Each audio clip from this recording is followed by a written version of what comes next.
On my mother's side, we're Aboriginal from South Australia, and on my father's side, it's not so recognisable and not agreed to, so he prefers not. What do you mean, not agreed to? Well, back in the time when my father, was a young person, and so in the life of my grandmother, it wasn't really the thing to identify if you didn't look particularly phenotypically Aboriginal, and plus there was a great deal of shame directed to people who identified, and a great deal of risk to people identified back in that era as well. So that side of this was, you were born...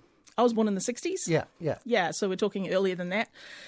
This is still a time when Aboriginal people weren't citizens in this country. So does that mean your father wanted to say, look, forget about all that, we're not Aboriginal?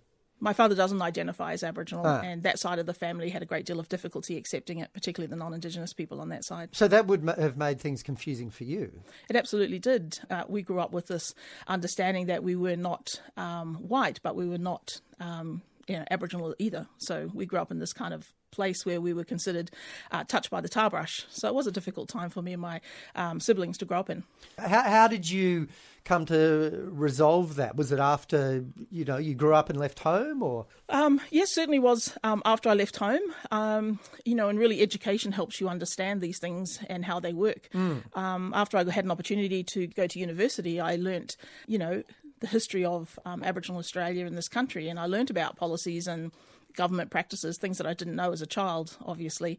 We grow up in circumstances and we understand our family and extended family, but we don't often understand the landscape at a national level.